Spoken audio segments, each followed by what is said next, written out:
Welcome to the best gambling show on the internet. Let's get this money. Let me know how the mic is. Prop video will be up probably in about 3 hours. Patreon bets will be up probably, let's go like 9:30 Eastern time. Should be a little bit earlier. We're going to go 3 soccer bets, 3 or 4 NFL bets. Looking forward to it. The best bet on Patreon has hit 7 weeks in a row. Feeling really good about the best bet this week. What's up, AI? What's up, Marine? And Marine, I saw your question on Patreon. It's just, can you give me those player props? Because the pinnacle I have on my web, it locks down the player props. So I have Bet365 on my phone, so it's tough to dig up when I'm recording. So if you could just leave those in the chat section or in the Patreon section, I can give you some guidance on that. What's up, Jarrett? How about those Bucks, man? Closing in on the Falcons. The Falcons' future bet ticket is not looking good. What's up, Pendy? What's up, JJ? What's up, JJ? Hope you're doing good, man. How's your prison sentence going? Your 20-year prison sentence. What's up, Brianna? I saw you had the Packers plus 3.5 last night. So congratulations on that. I felt like it was a huge week. Like listen.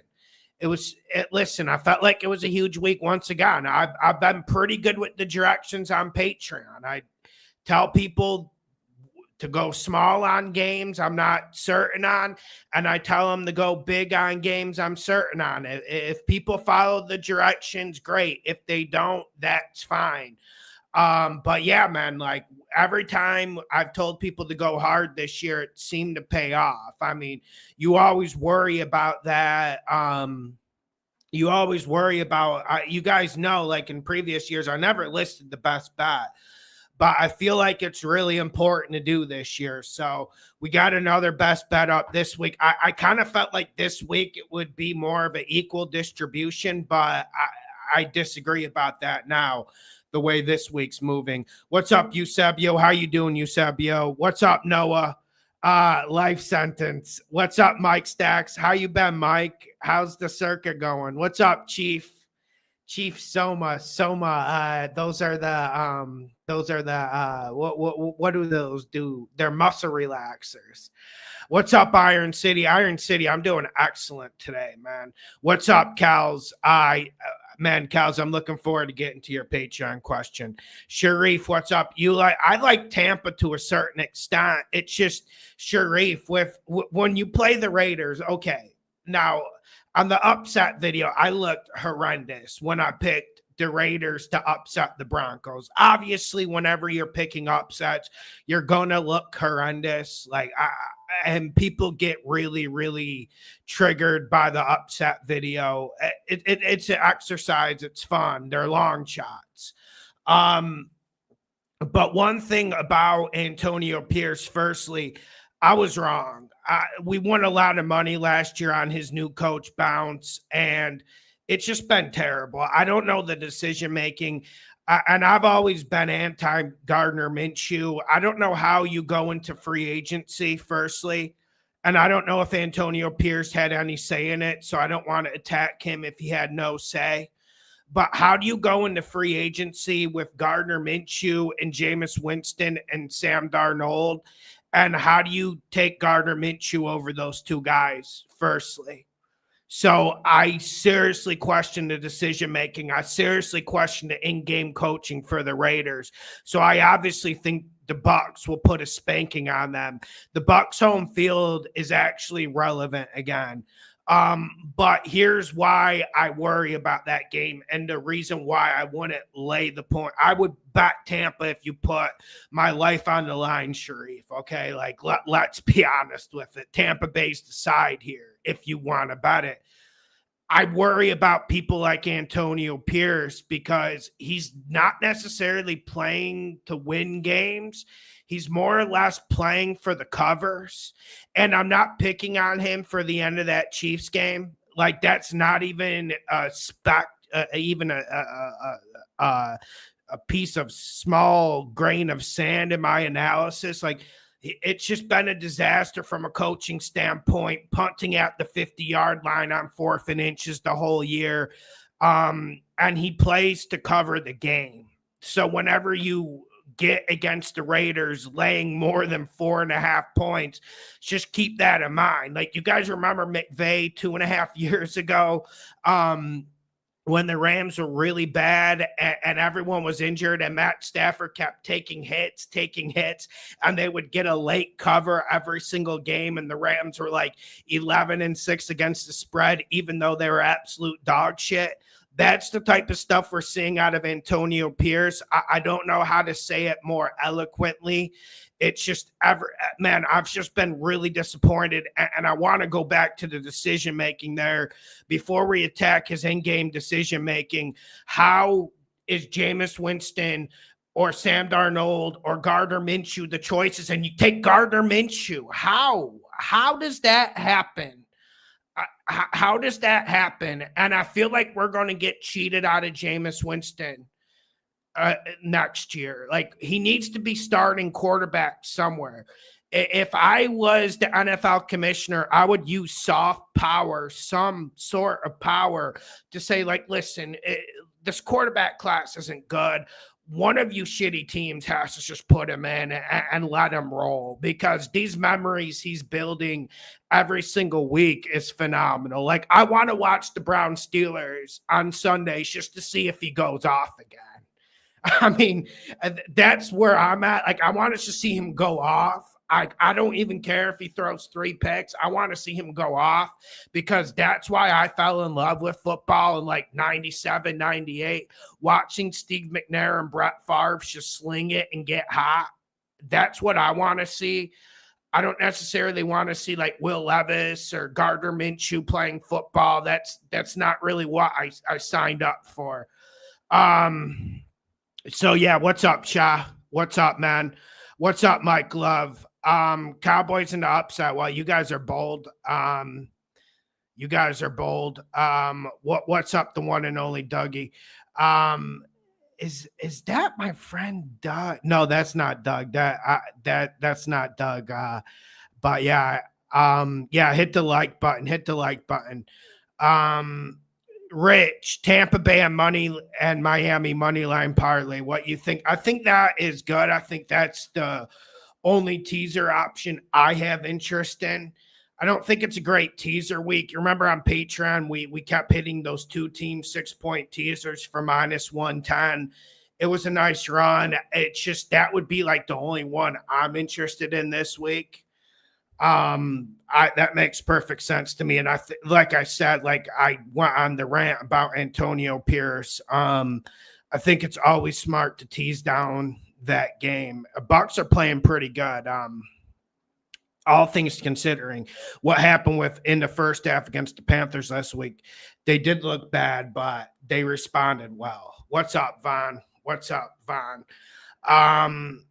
Okay. Mike, I want to go big on the Ravens to win the Super Bowl. I'm just worried about Todd Monken. I'm worried about I actually think the defense of the Ravens is peaking in the right direction. It should be their year. It really should be their year. I know the Bills are looking good. Josh Allen's having his best year. Josh Allen is taking care of the football. I get all of that. It really should be the Ravens' year, and I feel like they're going to sink it away. I don't know about you guys, but it really should be the Ravens' year, and it's just not coming off. It really isn't. I think the Lions are still the best team. But I feel like the only team that can match up with the Eagles and with the Lions in the NFC is the Eagles. And I've been pretty strong on the Eagles the whole year. And finally, people are seeing what I'm seeing with these young defensive players. Like, look at their young secondary guys. Like, they're playing phenomenal. Josh Sweat, Carter on the defensive line are playing phenomenal. They're getting better every play. I would say the Eagles match up best with the Lions. And I do feel like the Lions are running out of steam. And it's not even about the injuries. You guys, like I told you guys, like I'm the biggest Lions guy, and Dan Campbell is a big part in building this channel. I mean, how the man bought me a car, but I do feel like they were peaking a little bit too early. And I think that's a cause for concern. Like, do you want to leave it late like the Chiefs? Not really. I wouldn't suggest that. But you also don't want to be playing your best football October 20th either. Eusebio, I don't know if I would go all in this week. You've had opportunities on Patreon, like best bet, telling people to go hard. Like you've had good opportunities the last 2 weeks. Maybe, I don't know when you got on Patreon, maybe 3 weeks ago. I have a good photographic memory, but the weeks meld together. But yeah, man, I mean, best bet's been hitting. I wouldn't do parlays. I think I told you that already. Like best bet, that's what you should go hard on. Gabe Hammer, I'm happy to see the success that Dan Campbell's having. He's got that locker room fully bought in, but let him go for it on fourth against the Philly defense. It's getting stuffed by Carter. Well, yeah, but they got stuffed last night on a fourth down with Gibbs, and they still came back and won the game. Like, you guys all attacked him for what happened against the 49ers. I felt like his fourth down gambles were great against the 49ers in the NFC Championship, but I felt like Ben Johnson's bag of play calls got a little bit scarce. I'm not worried about the Lions offense. I'm more so worried about this defense. I've been worried since Aiden Hutchinson got hurt, and it didn't even matter, which I look like a buffoon. But I'm worried about this defense ever since Aiden Hutchinson went out. And now the injuries are starting to stack up. Yeah, no, that Philly defense is a lot different. It's a lot better than the Packers. I feel like that Packers defense has been overrated the whole year. Dan, you went hard on the Bills -3.5. I mean, I don't think it's the worst bet in the world. I was kind of shocked that when I picked the Rams this week at 4.5, I didn't expect it to drop to 3.5. Not that that's like a crazy drop, like it's going from like a 4 to 2.5, but still, it was a little bit eye-opening. Okay, Ramiro. Oh, yeah, Ramiro. I think this is a good week to go with. I think it's a good week to go. And Chargers one is looking good. The injuries are breaking our way. Someone give me an update on that because the injury report out west comes in late. So I wasn't able to see the final Friday practice report for the Chargers, but everything was looking good. As long as we have Ladd, I'm feeling good that game. All right, let's get to the Patreon questions. And great to see everyone in here tonight. Hope everyone's doing good. Big week 14 coming our way. It's been a nice run on Patreon. It's really just been like almost an 8-week run ever since like week 7. We've been pretty hot. So looking forward to it. Best bet like 7-8 weeks in a row. So let's keep that going. Feeling pretty good about the best bet this week. Okay, so let me get to the Patreon questions. Okay. Okay. Let's start with Marine. Okay. Hey, John, what do you think of prop bets for Rico Dowdle and Isaac Guerrero this week, both playing against bad rush defense? Okay. So, Guerrero is 73.5. I don't know if I would touch that because I think other guys are going to get carries.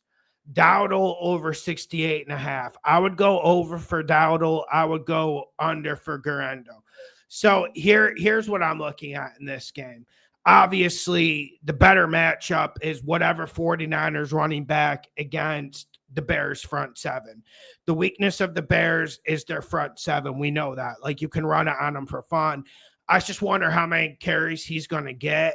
And I also wonder about this 49ers offensive line. I also wonder about the overall vibes and energy of the 49ers. So I'm going to go under there. I think that's awful high for a guy who doesn't add a plus type running back in that situation. Dowdle, I'm going to go over. Like, I like the way Dowdle's playing, and we know Dowdle's going to get 20 carries. The reason why the Cowboys looked better against the Commanders wasn't due to the Commanders being shit. I mean, it helped a little bit, but one reason why they looked a lot better against the Giants and Commanders was because they were running it a lot and they were actually finding space. Now, I know Zach Martin's out, and that's a big loss in that interior for the Cowboys. But I feel like that's a good way to attack the Bengals. And I feel like the Cowboys need to be a run-first team because you're not going to slang it all over the park with Cooper Rush. So I'll go over for Dowdle. I feel more confident about that one. Okay, here we go. Okay, let's get to yeah. Okay, yo, D, you should come on tonight. Chad Butler, feel like the Lions are about to get upset. Bad decisions late in the game by Dan Campbell. Well, I don't know if they were bad, Chad, but I kind of agree with your sentiment. Either way, like I've been saying the last 5 weeks, and people on Patreon have been fighting me tooth and nail with it. It's not that I bet against the Lions. Listen, I picked the Bears to cover against them, and it created a fucking chaos. And it seems like every time the Lions play, if I don't put them on Patreon, people get FOMO, like fear of missing out. Like, Lawson, why do you pick the games where we have to sweat? Like, yeah, it's easy when you look at the game in the third quarter and they're up like 35-3 on the Jags. It's just, I do think we're buying like awful high on the Lions, and I don't like buying high on teams. Like, people forget when we used to bet the Lions every single week 3 weeks ago, we were getting them like +7.5, +8. I remember one game Dallas went to Detroit and like Lions were like +8.5. Like, we're just getting different lines now, and we have to adjust and we have to go where the value is. Okay, Quat. I'm thinking Philly, Miami, Tampa. 3-leg money line parlay. Any thoughts? I don't see why not. Like, I don't think Philly's going to lose the game. I don't think Miami loses the game. I don't think Tampa Bay loses the game. Like, of course, upsets can happen. But feel pretty confident all three of those teams win the game, especially adding Philly in there as an accumulator isn't bad. I mean, we know there's always a parlay buster looming around, but I feel like that one should be pretty foolproof. Okay, Abe the Prophet. What's up, Abe? John, I like the 49ers and the over. And Abe, I saw you said you won like $48K on Patreon so far this year, so congratulations on that. John, I like the 49ers and the over. Brock playing for that contract money. What you think? Also, what's good with the Atlanta game? I'm feeling Atlanta on this one. I kind of think Atlanta covers. Like, I think there's a lot of variation that can happen in that game, a lot of variance. Like, I wouldn't bet it, for instance. But I got to be honest, my Vikings look like shit against the Cardinals. They look like shit. They were lucky to win that game in the fourth quarter. Luckily, they came on strong and defense stood strong, and then Sam finally got going against a very good Cardinals defense.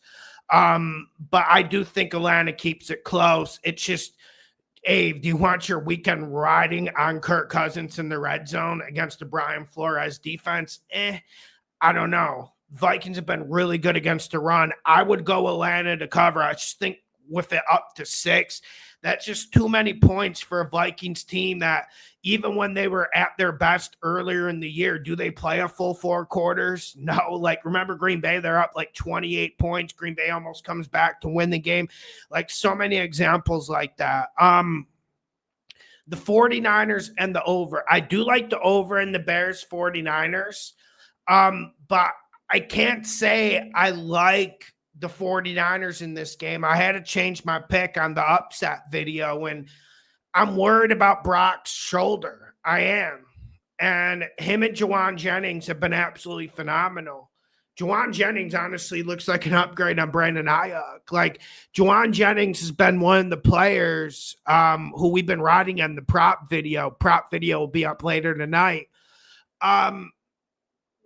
It's just, I don't know if Brock's shoulder is right, Ave. Like, and I'm not trying to play medical doctor here, but I don't know if it's right. And I don't know if the way I want to attack the Bears defense is throwing it. And I think Brock Purdy's, his player prop is 227.5, if memory serves me right. And I kind of think that's right about what he gets.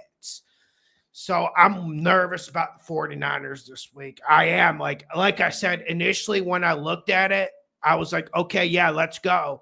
But then I watched that game over again Wednesday morning before I did the upset show. And I just think this 49ers team is emotionally done. And I think they have too many injuries. And I don't think this 49ers defense is good at all. Like, I think it's more likely Caleb Williams explodes, as crazy as that fucking sounds. Joel Mendoza. Hey, John, I know it's not a good week for teasers, but who are your two favorites? Listen, I know you guys don't like the two-leg teasers, but I like the two-leg six-pointer, -110. Give me the Dolphins. Give me the Bucks. That's that. I know you guys don't like that, but -110. You guys saw me slanging those all year on Patreon. Just go two teams. Don't elaborate with it. Just go two team. Tampa, bring that down to a pick 'em. Bring the Dolphins down to a pick 'em. You're good to go, Joel. Gabe Hammer lost some multiple questions, my guy. I like this 4-leg money line parlay at +185. Philly, Miami, Tampa, and Pittsburgh. I get nervous about Pittsburgh, okay? But I can't disagree with you. I can't disagree with you. I just feel like maybe you're getting a little bit too greedy because Jameis Winston can get going. And I do feel like this Pittsburgh defense is more vulnerable. One prop I kind of like in that game, I like Alex Highsmith coming back, getting over 1 sack. I think Highsmith gets 2 sacks. So that kind of builds into why I think the Steelers win the game. But I don't know. Do you want to get against Jameis Winston right now? And I'm looking to really fade the Steelers defense. I just don't think it's the week. Now, I'm not looking to fade the Steelers defense. I'm looking to fade the Steelers offense. I just don't feel like this is the week. And I have to tread lightly on that. I really do.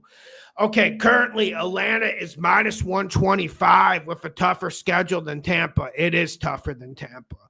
What's your confidence level moving forward? Low.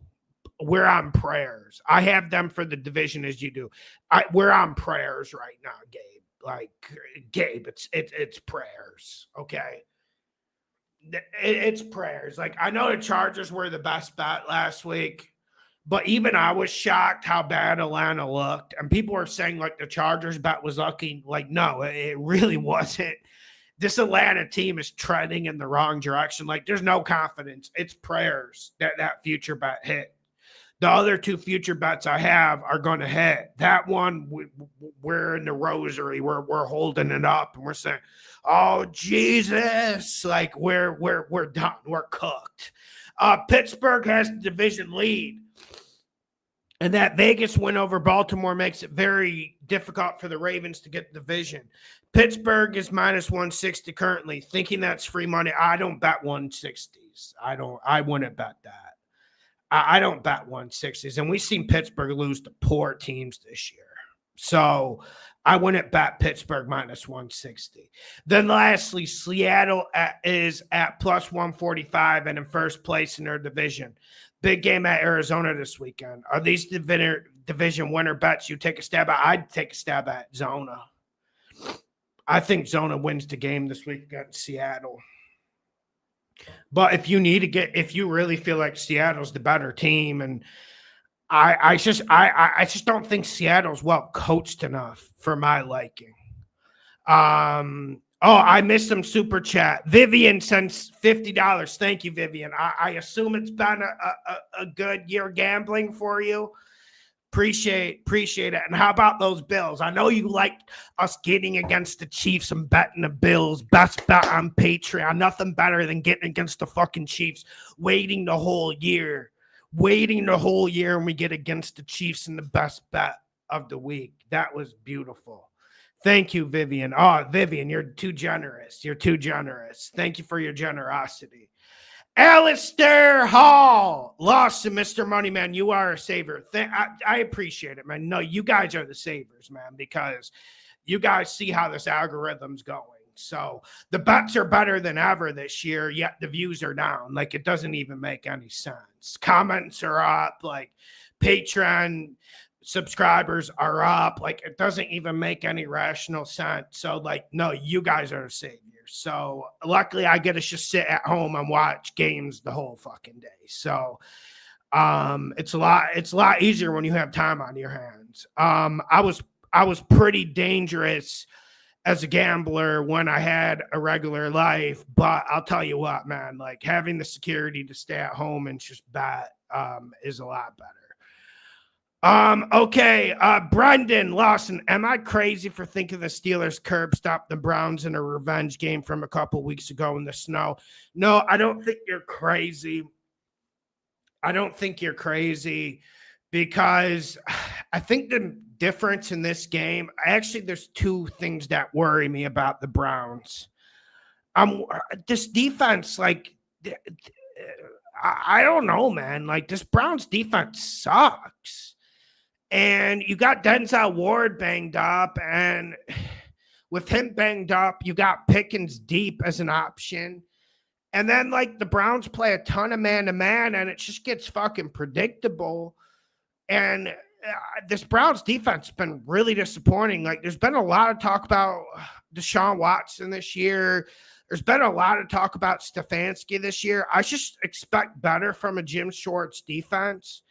And they haven't really had that many injuries. Like, I know they traded Zay Smith during the year, but, like, man, like, they've been rather healthy, and they got a lot of good players on defense. It's just been disappointing.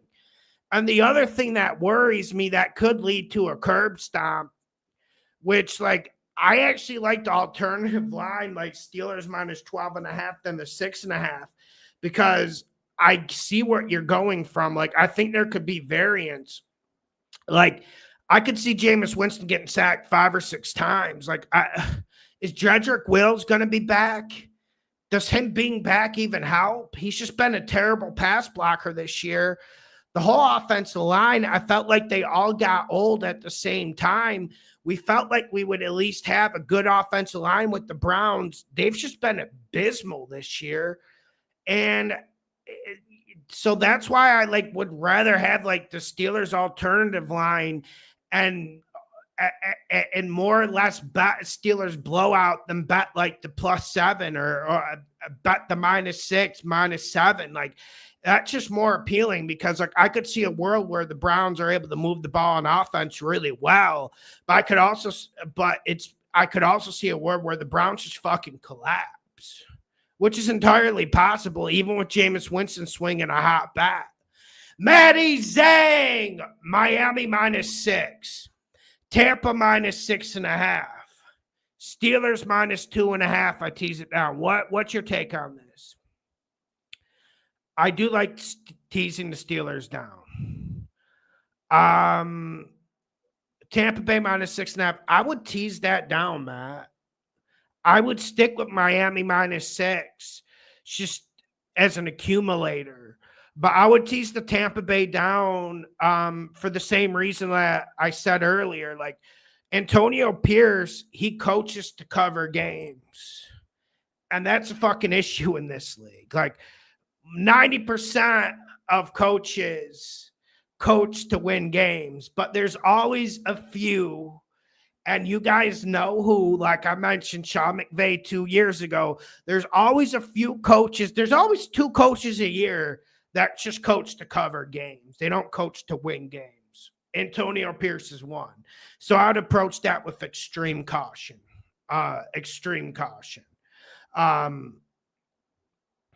Okay, Alistair with another super chat. I was lucky last week. The field goal at the Panthers game last week. Yeah, that was a crazy game last week. And Panthers were damn near up like 23-6 at the end of the first half. Could have been worse in the first half, actually. Panthers kind of like did them bad, man.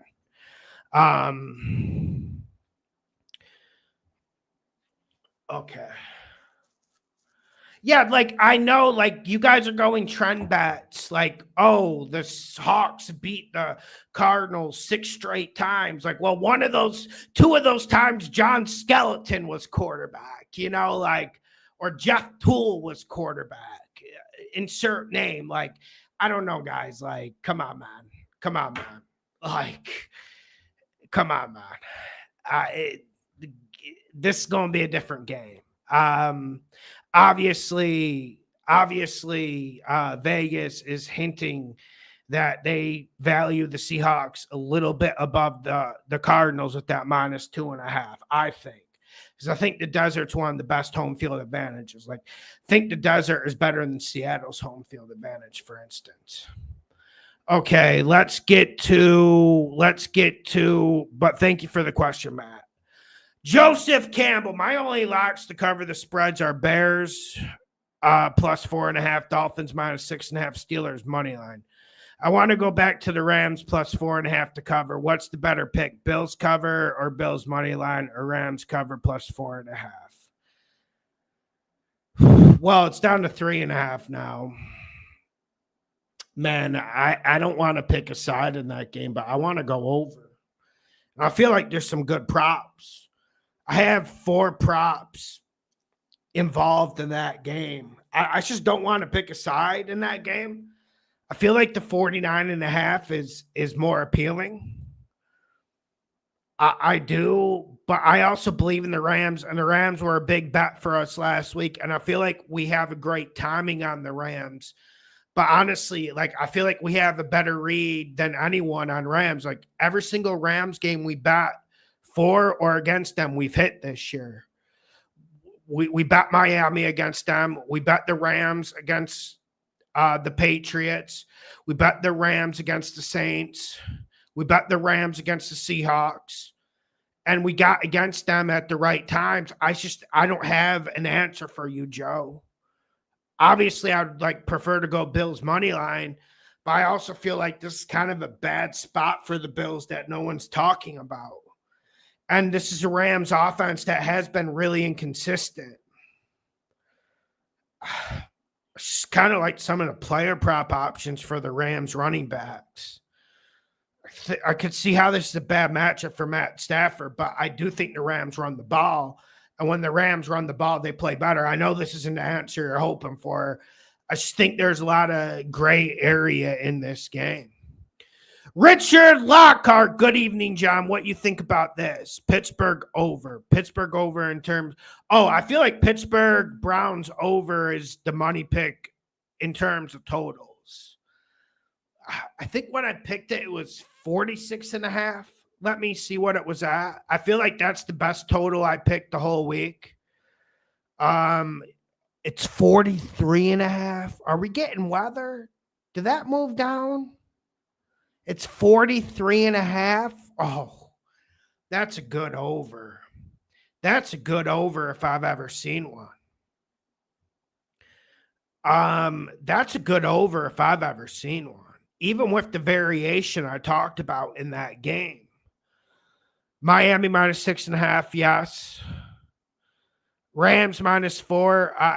You mean +4? I don't know, man. Rich, I just don't want to pick a side in that Rams game. Tampa Bay -5.5. Yeah, makes sense to me. I just don't want to pick a side in the Rams game. And I don't know, like, maybe if you guys have a stronger feeling than me, like, I just don't want to pick a side in that. Like, why aren't we thinking about maybe Titans -3.5? Why aren't we thinking about maybe like Falcons +6, even though I don't want to pick a side in that game? Why aren't we thinking about maybe Cards -2.5? Like, what? Why aren't we thinking about Bears +3.5, Chargers +4, Bengals money line? Like, I feel like there's a lot we can add to the parlays. Like, I don't feel like we need to force this Rams Bills play.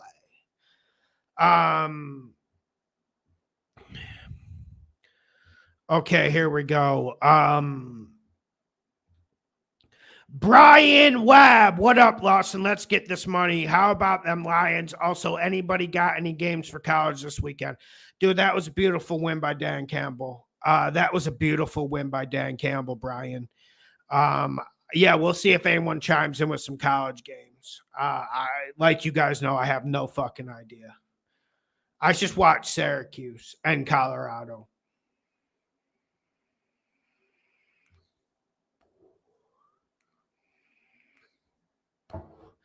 Derek, hey John, hope your wife is doing well. She's doing great. So I think she's just got a job at a small city here for the government, which is important in Brazil to work for the government. So she's doing good. 2 questions for you. Who would you take for Survivor this week? Pittsburgh, Buffalo, Minnesota, Cincinnati. You got a good list there, Derek. Give me Cincy. Give me Cincy. I don't think they're going to lose. And it might be best to get Cincy off the board. It's between Cincy and Pitt for me.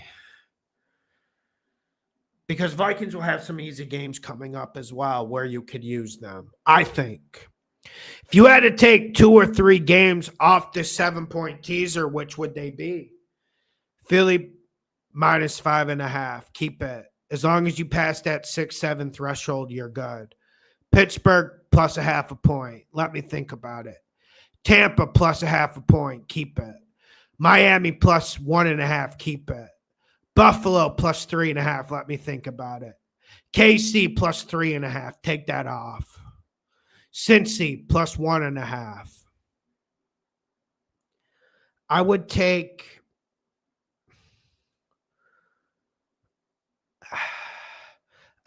Pittsburgh off because just the craziness of Jameis Winston.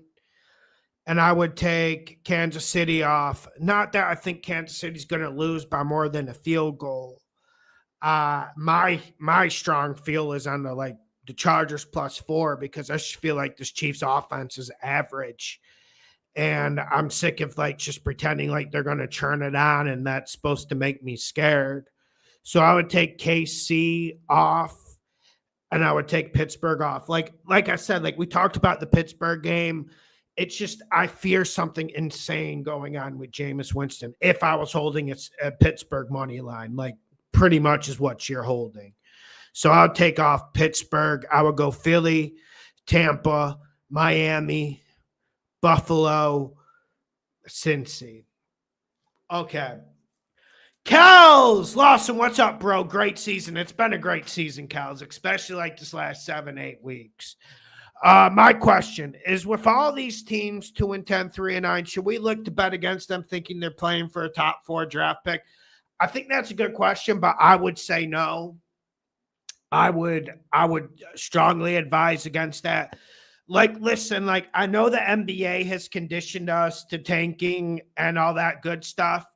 And listen, before I got DirecTV as a little boy, I grew up watching Bills and Jets, okay? I got excited. I want to watch another game. Guess what I'm getting? I'm getting Vinny Testaverde. I'm getting Kelly Holcomb. I'm getting JP Losman. So I say that to say this. I saw a lot of bad football teams, a lot of 3-12 football teams, a lot of 2-10 football teams. And you know what? They pulled upsets. But we have to try to measure the vibes and the overall feel of the team the best we can. And sometimes when you don't have anything to lose, you're fucking dangerous in this league. Also, it's a physical sport, and roster turnover is completely different in the NFL than the NBA, than MLB. It's completely fucking different. And listen, the average lifespan of NFL player, what is it, 2.8 years, 3.2 years? It's in that range, and everyone's fighting for a job, and it's a physical sport. Do you really want to lay down? Do you really want to lay down as a defensive tackle with Zach Martin coming at you? Do you really want to lay down as an offensive tackle with Myles Garrett coming at you? Do you really want to lay down as a quarterback when that pocket's collapsing around you? How do you lay down? How do you tank? The point is you don't. Bad football teams get beat, but also this league is fucking crazy for a reason. These upsets happen for a reason. So no one's quitting. Like, that's the biggest myth I've ever seen in the NFL. Like, guys think these guys are going to lay down. You can't lay down in football. Like, I'm not even getting at you, Kels. Like, you have to monitor the situation. And, of course, coaches, GMs.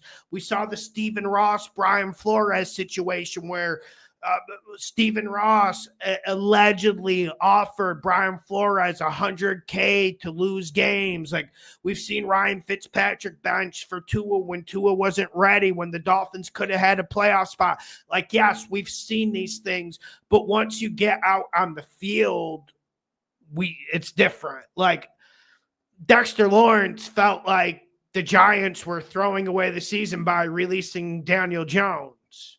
But if he got hurt, he would have been guaranteed. So I wouldn't call that tanking. Like, I wouldn't say like Drew Lock's a big, massive downgrade from Daniel Jones. Yo, Calais.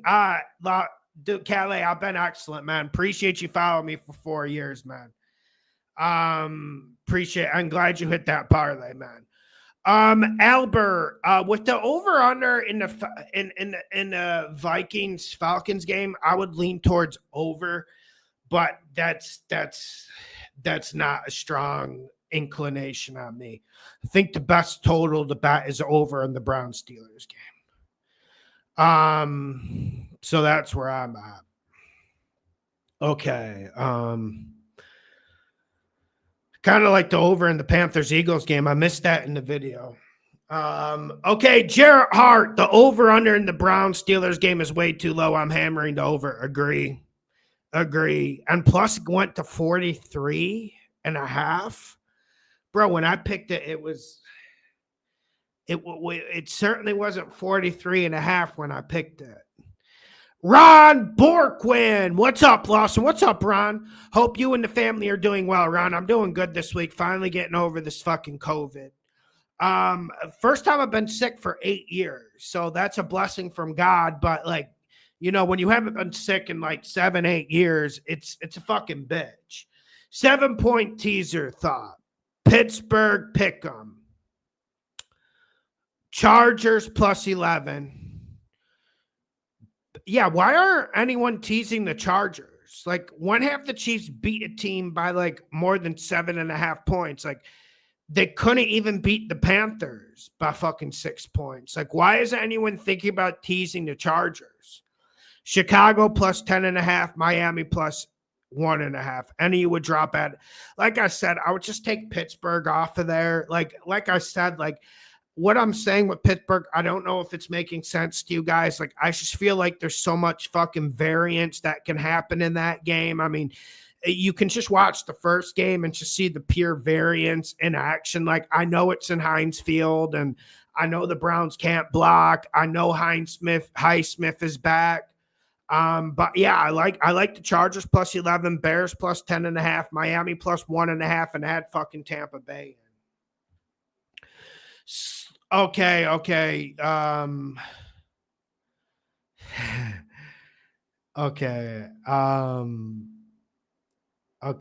Slurry Pumper. Yeah, dude, I'm not that stressed. Slurry. Like, I know people. I saw like 3 people unsubscribe because I had a rant on the video, but like, yeah, man, it's like a lot of responsibility posting the bets, and people act like I'm willy-nilly posting the bets. Like, when I post the Chargers, the best bet, everyone commented, Dobbins is out. Like, yeah, man, I know. I know. Like, kind of fucking obsessed with this if you haven't seen. Like, I know. Like, you know, like, I wasn't trying to be rude. Like, Brendan asked a question, I went off. Like, it's a fucking really big responsibility having people follow your bets, and I take it as such. It's deadly fucking serious, and it's extra serious for me because, like I said, I'm not going out to get a regular fucking job. I'm unemployable, and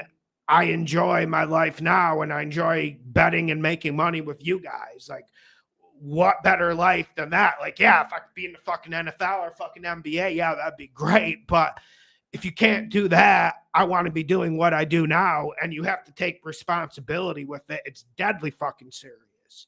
I do pace around my house like a fucking meth addict before I post the bets. Like, of course I do. Like, why wouldn't I? Like, there's over 1,000 people on Patreon right now. Of course. Of course I do. Like, it's a huge responsibility. But yeah, like stress level is good, man. It was a little bit high earlier in the year. Like you get me around like week fucking 3, week 4. I was about to explode. Wheezy, can I go in with a big baton, fins, or just parlay both fins and bucks? Well, I wouldn't go big on any parlay. I would make a normal bet on the parlay. Wheezy, depends what you term of going big, going hard. Like, I feel confident with you going hard on the best bet on Patreon when I post it. So let me just say that. Let me give you a political answer. J-Bar, Lawson, how you doing, bro? J-Bar, it was great talking to you on Discord 2 days ago. What's good with this Chargers-Chiefs game? Speak that Holy Spirit on it, man. I can't go against Mahomes here. I graduated same high school as Brett Veach. Laugh out loud, so I'm biased. Well, were you biased when we hit the Bills' best bet against the Chiefs? I actually think you were on the Bills. I have a photographic memory. Secondly, I'm concerned about the Chiefs, and I've said this a lot this year. And even Michael Mann thought I was joking when I said I think the Chiefs have a bottom 6, 7 secondary in the league. They play a lot of man-to-man. And I know the Chargers receivers suck. Do I like how they went into the season with their receivers? Do I like relying on Quentin Jackson? Do I like my money relying on Quentin Jackson if McConkey gets hurt? Like, no, of course not. It was a sweater last week. The Chargers should have won by fucking 20 points. But this Chiefs secondary is really bad. And then, like, Michael Mann was like, bro, you were right. Like, Bryce, the way Bryce chopped them up, Bryce looked like a young fucking Steve Young, the way he chopped them up. And everyone's been chopping them up. Even Aidan O'Connell chopped them up. Even Gardner Minshew chopped them up. How many other quarterbacks need to chop this secondary up until you start listening? And Herbert's playing great. And I know last week against Atlanta was a little bit start and stop. Like, I know you guys didn't love that pick. Like, but I feel like this Chargers defense, I do feel like the Chargers defense has their weaknesses. But also, I feel like I would get against the Chargers defense if they're playing elite offense like Cincy. This Chiefs offense just isn't that. And you do worry that we're getting against the Chiefs in a low spot, kind of like people betting the Lions in a high spot. I get it. You don't want to get against the Chiefs when they're at a low point. You don't like getting against the Chiefs at all. Have I bet a Chiefs game this year for them or against them? I didn't into the Bills game. Like, obviously, when you go up against the Chiefs, like, you better be prepared. Like, it's like going to war with the United States or the Axis powers or the fucking Soviet Union. Like, it's not like going to war with like fucking Afghanistan. Like, yeah, like, you better prepare for battle. You better cross your I's and you better cross your T's. Well, dot your I's. You better be ready and you better be prepared and you better be prepared to take a massive big thing in your ass when the 12th man, the refs, come in and intervene like they did against the Carolina Panthers. The Panthers should have beat them. And that's what you get when you get against the Chiefs. That's what you get. But I made the decision the Bills week where I feel like they're a vulnerable team. They're an average offense, and They're a very good run defense, but they're a secondary that plays a lot of man-to-man, and they can't cover anyone. The safeties suck. And I love this Derwin James against Travis Kelce matchup. And I'm not sure why Derwin James isn't getting any MVP chatter. He's been absolutely phenomenal. He's been absolutely sublime this year. The pick to end the Atlanta game, him covering Drake London one-on-one, is a blueprint for the X factor that we're going to need to cover Travis Kelce. And when I saw the Chiefs get DeAndre Hopkins, I really felt like, okay, yeah, I felt like the Chiefs were coming to town. I felt like that was a swoop of genius. I really did. I felt like that was a swoop of genius, but it just hasn't came off.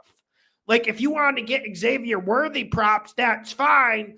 But it seems like every time Mahomes tries to hit him deep, he drops the fucking football in miraculous ways. Did you guys see that one play against the Panthers?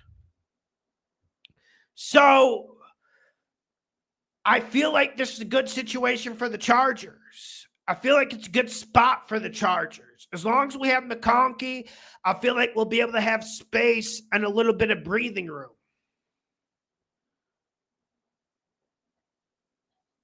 Aidan O'Connell digged down on Case. Dude, everyone's digged down on that secondary. Everyone.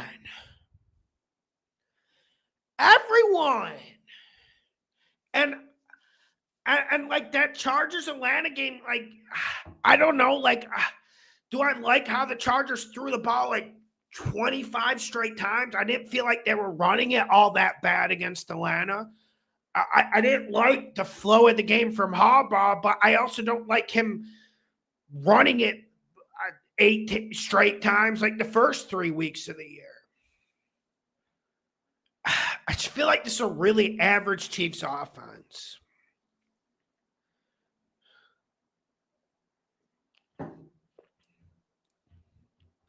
All right, I'm going to finish the quick Patreon questions and get some guests on. Michael Mann and Lauren want to come on. But yeah, man, I'm excited. Thank you, Navi. I'm doing good, man. I'm doing good. What's your take on the Bills-Rams game? I don't want to pick a side. I'm worried about – I think this is a bad spot for the Bills. I do feel like this is a bad spot for the Bills, and I do feel like the Bills' defense is conducive to the Rams running the ball. We know the Bills kind of want you to run the ball, so the two safeties can stay back and really buzz around and affect your pass game. That's my take on the Bills' defense. And I feel like the Rams will be able to run it. We saw in the second half against the Saints, they really, really ran it well, and that opened up the offense. But even with that being said, I don't want to get against Josh Allen.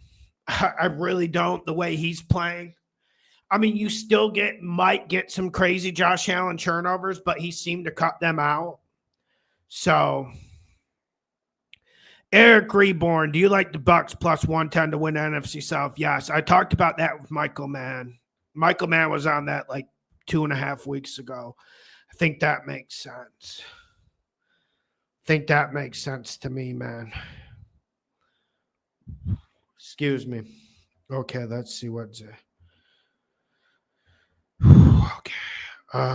Okay, here we go. Let me send the invite to Michael Mann and Lauren. Okay.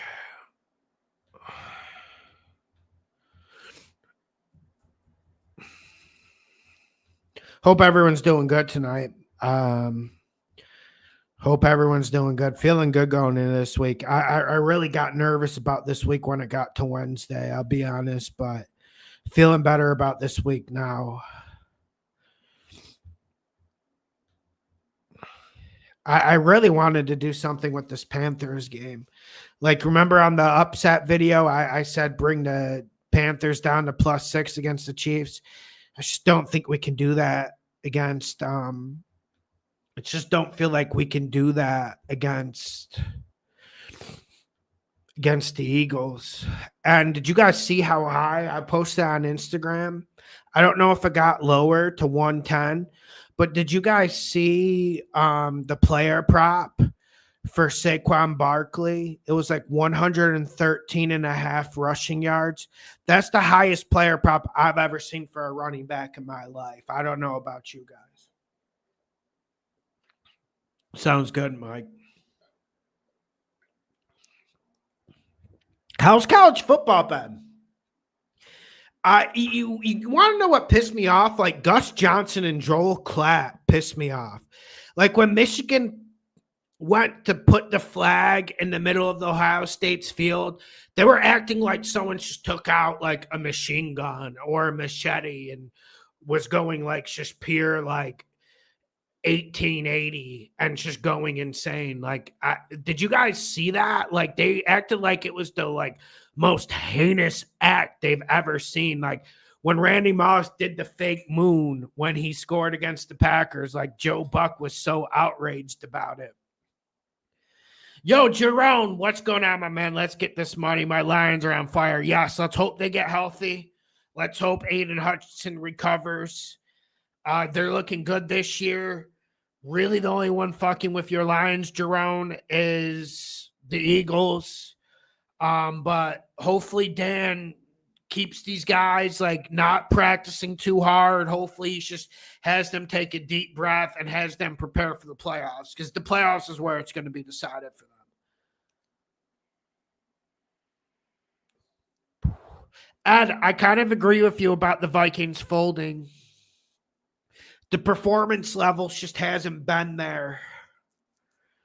The performance level, like it's not really about the Vikings being bad or the coaching staff being bad, but the performance level is really going downhill.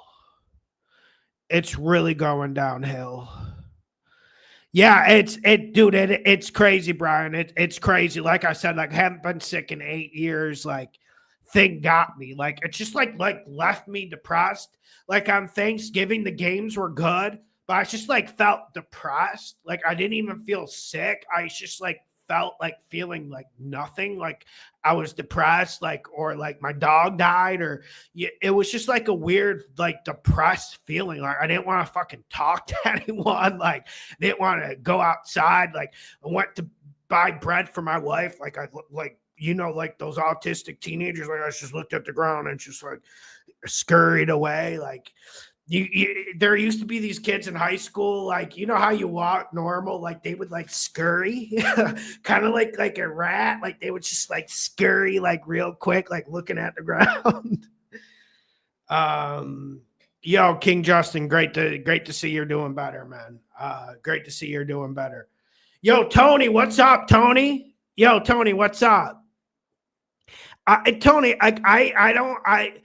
listen, man, like I don't think it's the craziest thing to look at the Falcons this week. I don't. Like if anyone's questioning me and wants to lay the points with the Vikings, just go watch that 3 quarters of the Cardinals game. Like my dad, he's pretty patient watching. He had to turn it off for like 15 minutes and just like go watch another game for like 15 minutes. Like it was really bad, Tony. Like it was really bad at times. And this Cardinals defense does make teams look bad. And they play like a very like sophisticated bend but don't break style, but still. And eventually, like the Falcons have to play good. They haven't played good in 3 weeks. They were far off against the Chargers. They completely laid down in the fetal against the Broncos. I forget the other game. They look like complete shit. I think they're at like a 3 or 4 game losing streak. Eventually, the performance levels have to pick up. Like they can't go down, right? The performance levels can't go down for the Falcons. You would hope, right? Yeah. Yeah, no, I want to see Kirk play good against the Vikings. Like, I want to see him have a good game. And the player props for that game, I think, are going to be popping. check out the video later tonight. Like, I really do think the player props are going to be popping in that game on both sides. And I think like a lot of it's going to come down to Kirk, because Vikings have been really good against the run this year. They were really good against Connor last week for the most part. I think the Vikings are going to contain Bijan. Bijan ran it an awful lot against the Chargers, and they didn't get too much going on the ground. Like, I think he ran it like fucking 24 times already in the third quarter. Someone fact checked me. So, yeah, like, I think it's going to be on Kurt's arm, and I also think it's going to be on Sam Darnold's arm. I really like the Sam Darnold over player props, and when I look at Sam Darnold, he really is one of the worst quarterbacks in this league when he's under pressure. And when Sam Darnold doesn't get pressure, he's one of the best. And I think that's relevant in that game. Yo, hey, what's up, man? Can you hear me okay? I can't hear you. Oh, shit. Okay. Your camera looks good. And let me just lead in, because I don't know if you heard. Sam Darnold has the highest variance under pressure this year. He's top 3 quarterback rating and everything when he's protected, when he doesn't feel pressure. When he feels pressure, he's worse. Yeah, I've known that for about 5 or 6 years, or 3 or 4 years. I'll filibuster until your mic works, or you can just rejoin. But yeah, man, I found that interesting. And you guys heard Mike? Okay, you guys heard Mike? Fucking A, what's going on? Okay, 1 second. Get back in, Mike. Get back in. 1 second.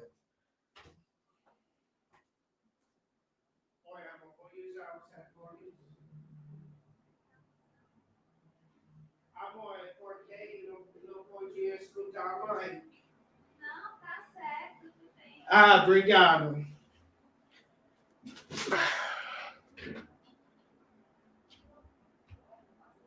Okay, let's see. All right, can you hear me now? Okay, I can't hear you, but 1 second. Why? You can? This program's fucking killing me, Mike. Yep. Oh, okay. Talk. Can you hear me? Perfect. We're good. All right. 1 second. Let me just bring these back to my wife. She's studying. Yep. How's it going, everybody? Lauren, are you in here? Are you coming on tonight? I think the Panthers get absolutely destroyed this week. I hate to say it, but if you look at the Eagles roster, you would think they are a team that is constructed to just completely destroy the Panthers, or completely attack the Panthers' weaknesses. Anyone who's ever watched the Panthers defense this year knows that the weakness of that team is the front seven. Like, no question about it. Eagles have the best rushing attack in the NFL, bar none. And they're going to do that all day, and I think they're going to beat the Panthers by at least 13 points. And I hate to say that because it's my own team, but that's just how I feel. 13.5 now, Mike. Yeah, and I agree with it. I know the Panthers have played well the last couple weeks. I know they've really stayed in these games, but the Eagles are just designed to beat the Panthers. Like, the way they're built, the way they're constructed, they're perfectly suited to attack our weaknesses, and I think that's going to be a huge problem. I mean, Tampa Bay does not have the best running game. They ran for damn near 250 yards on us. Jarrett Hart says he likes the Tampa Bay Bucks colors. But yeah, like Mike was telling us 2 weeks ago to like get on the Bucks division when it was better odds than now. So, well, the thing is, their schedule was just so easy for the Bucks. Like, the Bucks, the last 3 weeks they're playing the Raiders this week. They played the Panthers last week, and they play the Panthers again in about 3 weeks, and they played the Giants. So that's theoretically 4 wins right there. And when you get stuff like that, that's pretty good odds, I think. But you can't bet it now because the odds are so much in Tampa's favor. But at the time that I was looking at that, it was a great bet. Yeah, it was when I checked, it was plus 210, and I had to leverage it because this Atlanta thing is falling, and let's just get to this. Yeah, and although I do want to caution people on the Saquon plus 113.5. Like, man, he might be just taken out of the game after like 90 yards. So Clowney going to miss the game though? Clowney's playing good, man. It sounds like he's going to play. Okay. It sounds like, yeah, he is playing well. It sounds like he's going to play. I'm not going to lie. I'm not going to lie. I already put a parlay in, and Saquon going over 113 was one of them. No. The Panthers' run defense is just so damn bad, dude. It's bad, so bad. Man. Like, I mean, it's... Oh, who we got? Yeah, we got Lauren. Oh, Lauren's in here?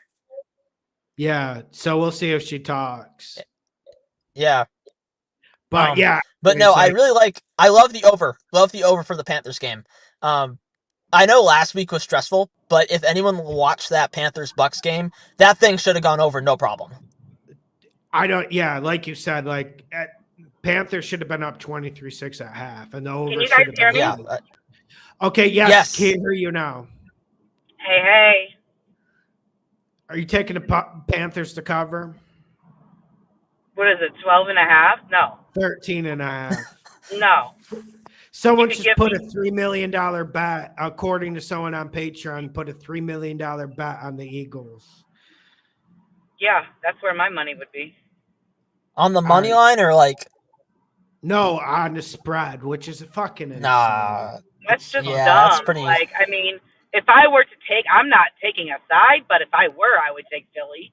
Saquon is probably going to run for 200 yards.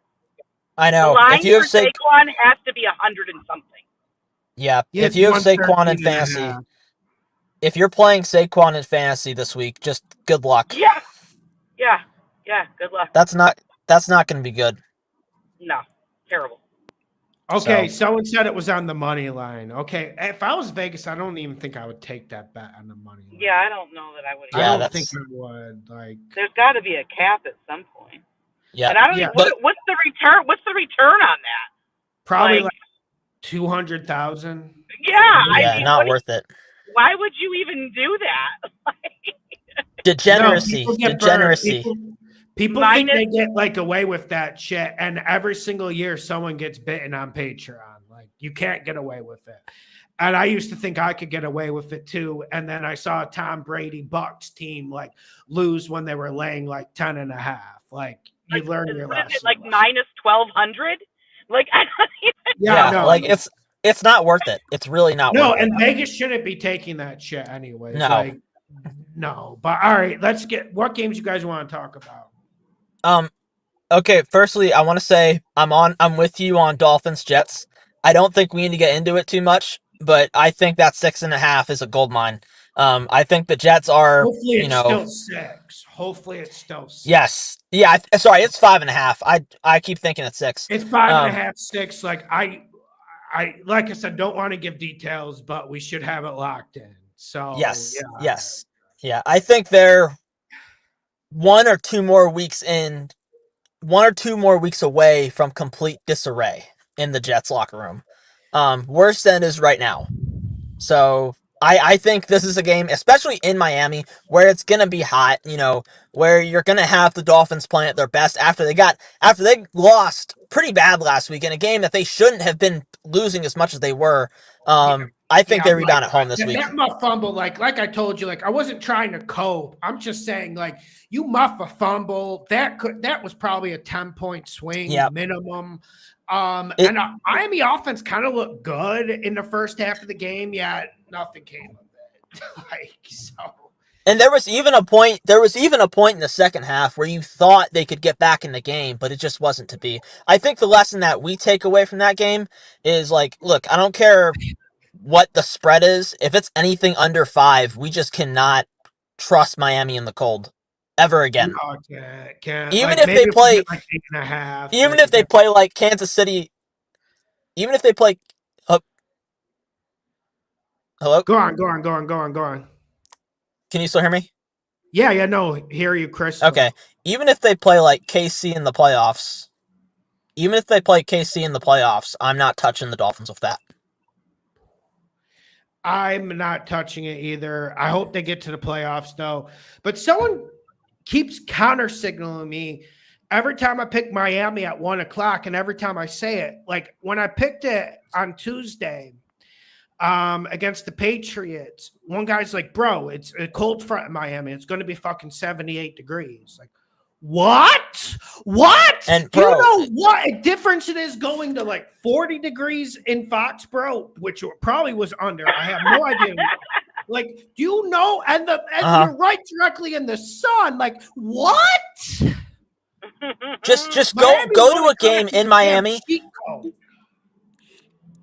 Go to a game in Miami at 1 p.m. and sit on the away side, and you will see what we were talking about. Like, that is a brutal way to spend your day. It's a nice way to get a tan. Yeah. It's not a good tan. It's a nice like, way to. A good tan going on yeah. now. Like, it's not a good tan. Like, that's.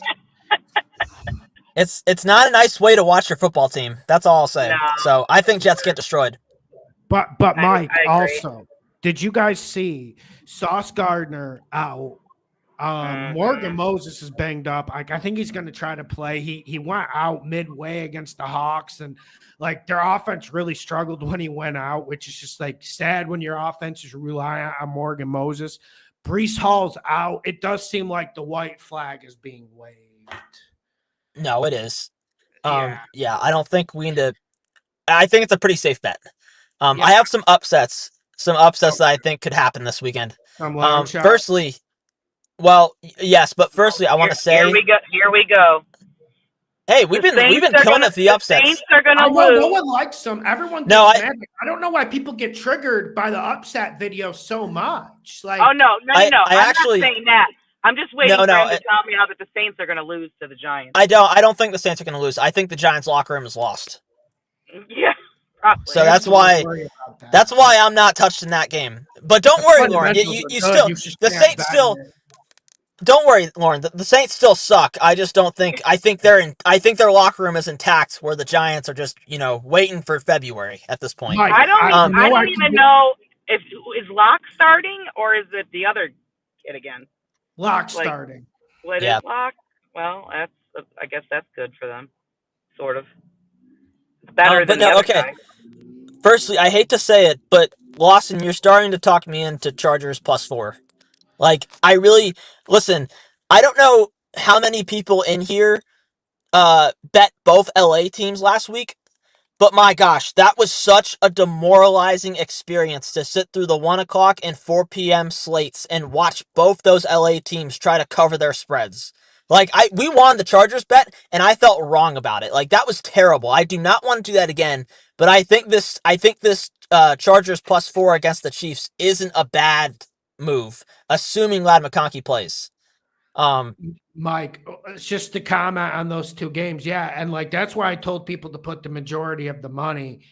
And the first half against like the Rams was at least explainable against the Saints. Like, I felt like Saints played really well. Like, I got to give that tip to cap to them. I did feel confident going out for the second half of the Rams game. I'll be honest. There was times in the second half when that fake punt didn't go off for the Chargers where I was pulling my hair out, man. Well, and what was so crazy about that game too, what is going to go untalked about is how the Chargers offense did nothing like the entire last 2.5 quarters of that game. Like, if that game, if we didn't determine winners of football games by the scoreboard and determined it like a boxing match where you have like decisions, Falcons would have won by unanimous decision. Because they didn't run the ball well. Like, they ran it a lot, but the Falcons didn't even run the ball well. I think they outgained. Hold on a second. Let me chime in for a second.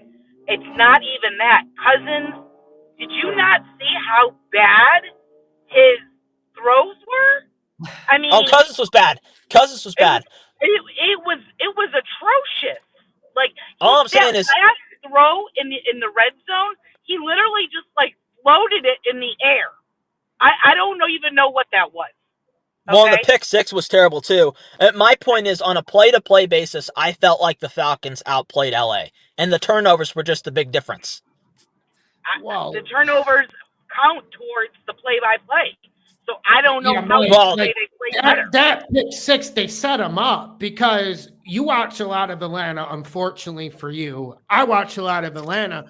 I've been watching them the whole year. Every time they get in a 3rd and 4, they just go 4 wide receivers. Maybe they put Drake London in one slot, Kyle Pitts in the other, and they just run like 5-yard out routes. And every time they threw it like 7 times against the Chargers. And then eventually they just fucking played a zone coverage that tricked them. But like, I agree, Kirk was terrible, but yeah, coaching, like that's the big, it was a bad spot for the Chargers. Let's be honest about it. And people reminded me on Patreon the whole week.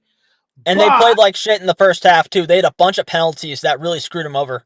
Yeah, it was. And I just felt like if you're telling me you felt comfortable with Chargers minus 2.5 in that fourth quarter, you are lying to yourself. You know the what? way that game had gone, the Falcons had it on the last drive, I felt comfortable. When I saw them starting to run it down, I felt fucking excellent. Before that, no. When the fake punt went off, I still kind of felt like we were going to win it, but I was like, yeah, it was a rough game. Okay, anyway, the reason I think the Chargers are going to cover against Kansas City is the Chiefs keep everybody in games, and secondly, the Chiefs so bad. the Chiefs tackle situation. The Chiefs tackle situation is so bad right now that you have to think Joey Bosa and Khalil Mack can get in there and mess things up. That's where my focus is for this game. Chargers are getting good interior rush, and that's where the Falcons are the best. And they were getting guys up the gut. Mm-hmm. I do feel like there's some coaching advantage there. I know you don't want to get against Reed and Spags because what you said earlier in the week is relevant about Spags. But fuck, man, like I do feel like the Chargers have an extra gear. Like they can't play worse on offense. Right? Yeah, can we please get something out of these Chargers receivers? Like I'm afraid my concern is the Chargers receivers will stop themselves before the Kansas City defense does. Well, that's what because they cannot. He's did that. Well, and even Palmer's not the best either. But they just cannot catch. Why isn't Palmer getting going? That was a good matchup against the Falcons for him. Yes. Yeah, especially after McConkey went down, I really thought he was going to get involved. Yeah, well, wait a second, is McConkey playing? He's playing. He practiced Wednesday. We're good to go. Oh, thank God, because that's like a difference maker. But even against the Falcons, he was coming in and out of that game, and I think he missed the whole second half. Yeah, he got hurt. Like he had to just like pass out like 10 minutes. Third quarter, and that's when I got worried. But he was fucking phenomenal in that first. I know, and you could tell after McConkey went out, like the Chargers didn't know what to do passing the ball. No, because that's the whole game plan, and like we didn't see any Disley. Like I think we'll see Disley, and I'll let Lauren have her say on the game. So, but yeah. You're talking about the Chargers. I want to bet the Chargers. I really want to. They give them a run for their money. You know, the Dobbins thing makes me a little nervous, but because their run game was very lackluster last week. But I really want to bet them a divisional game with 4. I mean, the Chargers are a team that can take them to the end, and the Chiefs don't fucking cover anything. So they just don't cover. They don't. They don't cover against a lot worse teams than this. So I'm on the Chargers. Yeah, anyways, what other games you want to talk about? I'm excited for that one. That's going to be all right. So this is based off vibes alone. I don't have any science for this, but if you want to tell me you want to bet Bears money line, I cannot give you a reason not to. I want to. I haven't changed my peg, so new coach bounce, and the 49ers have just gotten absolutely railed the last 2 weeks. And now they're coming in here without McCaffrey. You know, if Purdy was smart, he would miss this game. I don't know if it's been confirmed, but anyway, I think Bears win and cover this. Mike. And Bears are due for a win. I am so opposite of what you're saying. Listen, the Bears are absolute trash. Okay? I don't think so. The management's trash. The coaching staff is trash. I think that they have no clock management. Well, they fired him for all that shit. They can't. They are absolutely horrible. Now, San Francisco's fallen down a really bad rabbit hole if we're talking about that as well. But they're not as bad as trash as Chicago. I'm on San Fran. Lauren, your own team was a benefactor of the new coach bounce. I think Chicago's going to get that same treatment, and that's going to solve half the He's problems been you just there mentioned. though for 3 weeks. But And he's done a good job, Lauren. Thomas Brown is not going to stand by and let the clock go down at the end of the Detroit game. And he's done a good job. Like, here's the thing. Caleb Williams, when he gets the ball out of his hands fast, like he's been an above average quarterback. And that's what Thomas Brown has brought, like, for me. Right. And then secondly, Lauren, okay, the 49ers have lived in the red zone this whole year. Yes. And the Bears have a great red zone defense. Yeah. All we see is field goals and fumbles. And honestly, not trying to be melodramatic and sell like soap operas, but honestly, when you saw that Kyle Juszczyk fumble after they had a great drive to open the second half for some sort of last stand, some sort of Alamo, and then he fucking fumbles. Everyone's freezing their ass off in the cold. He fumbles on the goal line. That's game set wrap for me. And also about Purdy's health, Mike, Purdy should not be playing this game. And I'm not, like I said, I'm not trying to be melodramatic. Does Purdy seem like a guy who would have missed that Green Bay game for anything? And no, he doesn't. I don't know, man. That arm's falling off. Purdy's trying to play for his contract. That's what he's trying to play for. But why he's would trying he? to play for millions. Stupid. He's been better this season last year. Not to mention, if he's playing for his contract, it'd be in his best interest to get that shoulder healthy as soon as possible. I agree. And not mess it up more. Look at what happened to Cam Newton. Yeah, the same shoulder bullshit. Right. And, yeah. I don't think San Fran can blow anyone out, Tom. Like, you can go lay that. You should go lay alternative line 12.5 for the 49ers, man. Like, I don't think they can score in the red zone. And I'm not sure they're going to run it. I'll tell you right now, like, my best bet is Tampa, -6.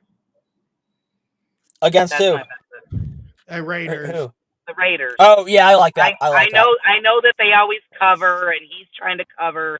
The coach is trying to. I get it, but right now, I know that Baker got little banged up last game or whatever. But he came back. I think he's, had a week to get better. I think they absolutely murder the Raiders. Mike Evans being back is a big damn deal. Honestly, Baker getting hurt last week doesn't concern me at all because he played better after he got hurt. Like, he came out of the game for like 2 plays, came back in, and just absolutely destroyed us. Yeah, I don't think Baker's injury is a factor here. That is absolutely my best bet is Tampa -6. Like, that's the bet. There's a lot of buys this week, guys. And listen, Tampa they're tied with Atlanta. They are fighting right now. They have got to fight. They've lost to Tampa or lost to Atlanta already this year. So they are literally fighting for this division. So in my opinion, Atlanta has their work cut out for them more than Tampa does. So Tampa's going to turn up the gas. They're playing at the same time. They're going to be scoreboard watching. And I really think that they are going to pedal to the metal. They're at home. I don't see a problem with them winning by a touchdown minimum. It's probably by 10 to 12. Tampa needs to show up, though, because they didn't show up for the first half of that Carolina game. And Vegas clearly showed that they still have some fight in them the way they competed against Kansas City.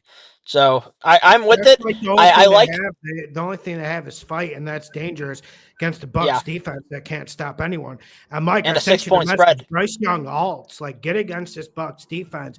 I agree with Lauren. I would want to bet the Bucs. I'm just nervous about the defense and fucking garbage time touchdowns from Aiden. I'm not at all.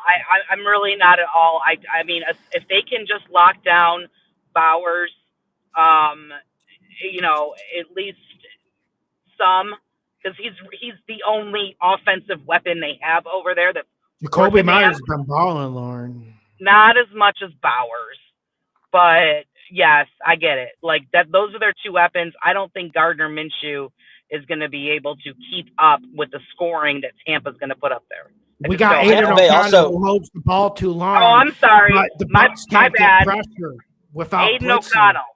I don't think Aiden O'Connell's going to be able to keep up with the Tampa scoring. His weakness Tampa is Bay holding the also- ball too long. Tampa Bay can't get pressure. And Tampa Bay is really bad at covering over the middle, too. Tommy Tremble, Carolina's second-string tight end, who I have hated since he was drafted, had a career day on Tampa. No, but I agree with Lauren. Like, I would go Bucs to cover. I'm just saying this shit. Yeah, I do too. It's I like the Dolphins to cover their 6 way more than I like the Bucs. Yeah, because I like them both equally. And I'm telling you honestly, right now, Lauren, I would pick the Saints to win and cover against the Giants before I would pick the Bucs to win and cover against the Raiders. I think the Saints are going to win and cover. I don't think Dexter Lawrence is playing, right? He's out. No, he's out. Yeah, I mean, I know Taysom is out for the year and he's been their weapon, but the Giants have absolutely. I don't know what it is about this team that people think is good. Have they won 2 games? I know the Saints have only won like 4, but I mean, they're getting 4 points at home, okay? And the Saints aren't anything extravagant, but they're definitely going to be able to score more than the Giants, where they're lucky if they get 3 field goals. Well, the Saints have been moving the ball really well. My issue is Saints in the red zone without Taysom Hill. So that's the issue. There's a reason why they use him so much. You'll be fine with Alvin Kamara. Should be, but I mean, it's interesting. Like, I find that game interesting because thing that MVS has really like turned up as their number 1 wide receiver. But Lauren, that's bad when he's your number 1 wide receiver. Right, but what is he doing wrong? He scored in every game he started. I think every game the ball so good. Like, that's. I mean, but he has scored in every game he's been in, if not once, but twice. Olave went out against the Panthers and he came in. He got shut down. Yeah, against the Panthers. And granted, he didn't start that game, but still. It's dangerous. Like, that's what I'm saying. But like Lauren's right. Like, Saints have been moving the ball really well. Felt like the Saints played pretty excellent against the Rams last week and still came up short. But luckily, they don't have a talent deficit against the Giants. So, yeah, for sure.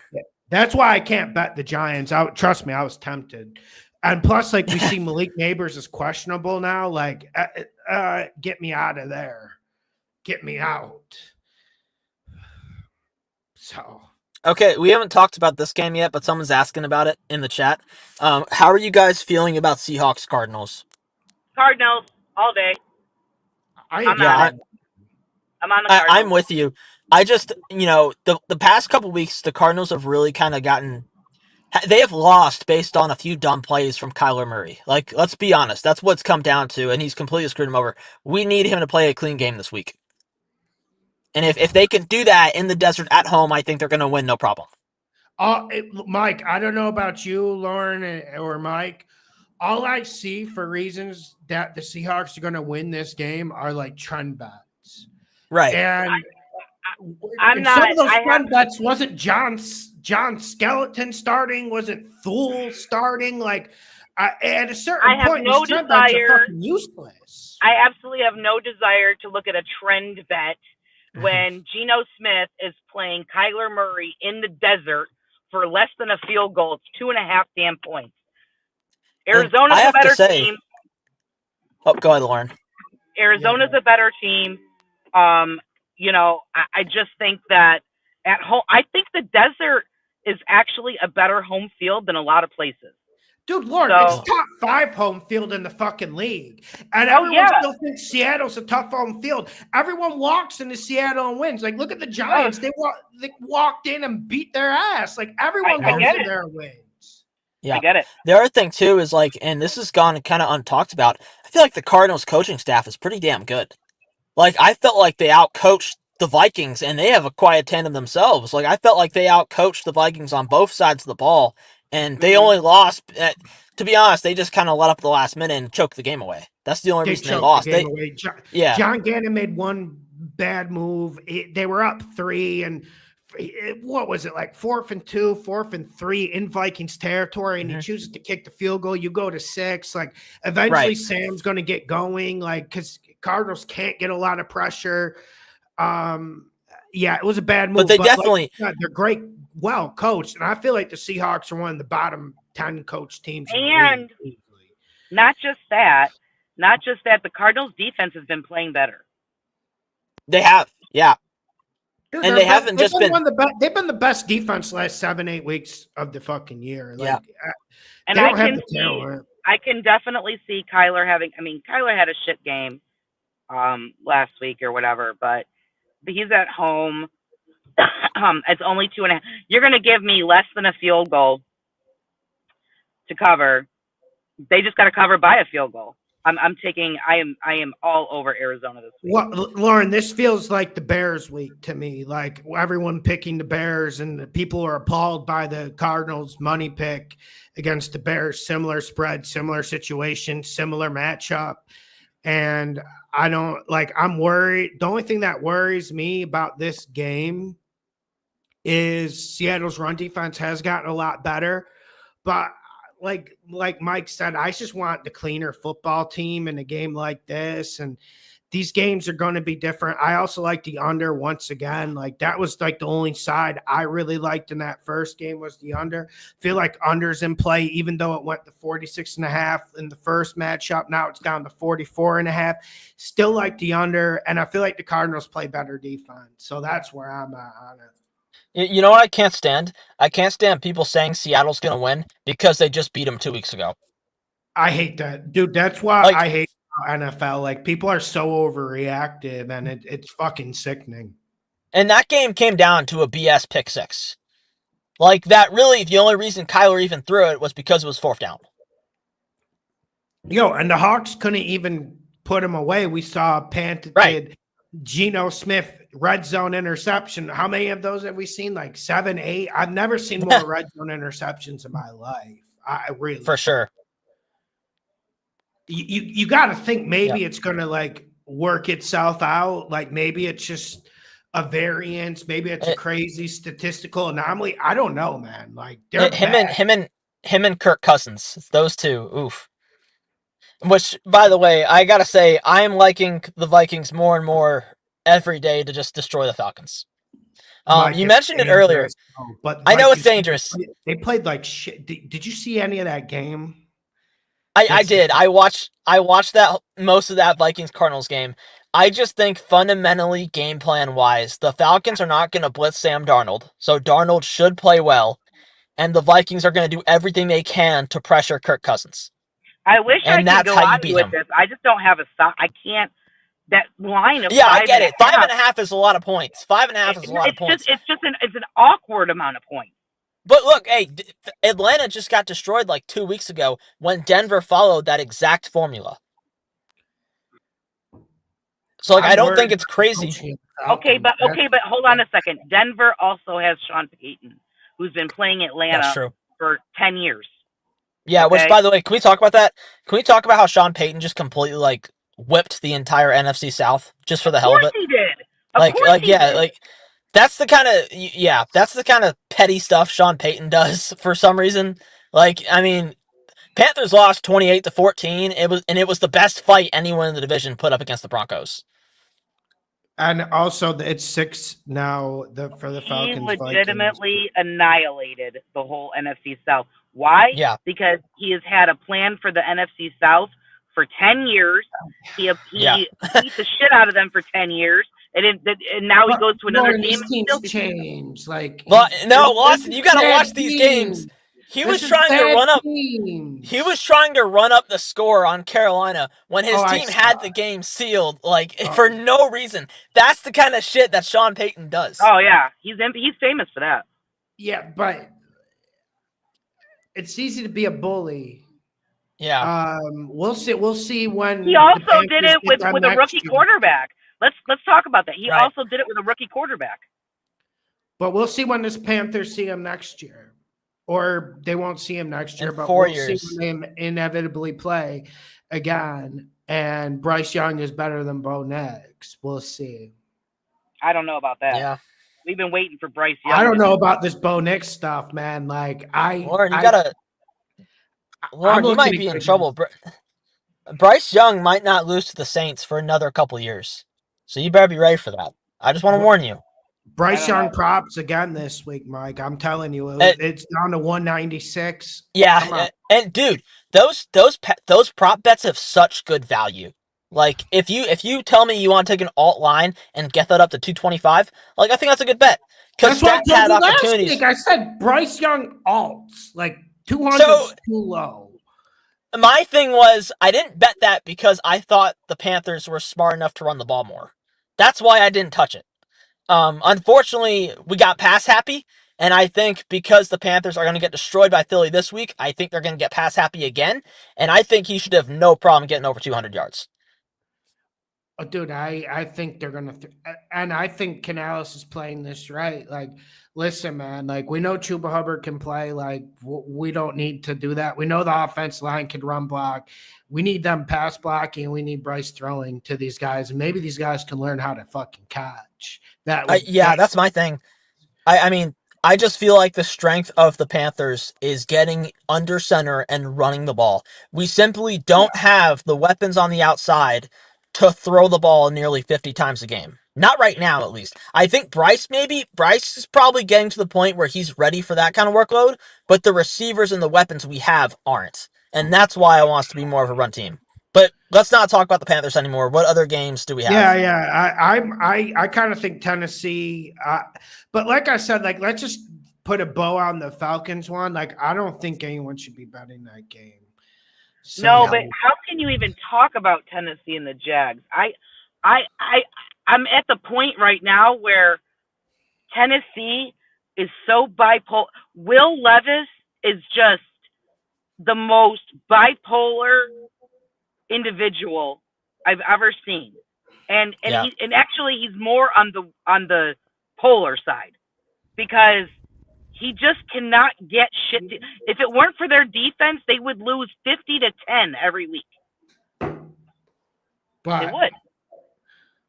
I don't know. I'm playing with more confidence. Yeah, and the turnovers hung him out to. I don't know about you, Mike, but I kind of felt like Callahan left him out to dry. You remember he got that shoulder injury, similar to Brock Purdy's and similar to what ended Baker Mayfield's career in Cleveland.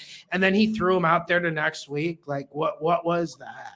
The Titans offense, the Titans supporting cast that he has to work with sucks. He has no offensive line. And they get to the red zone.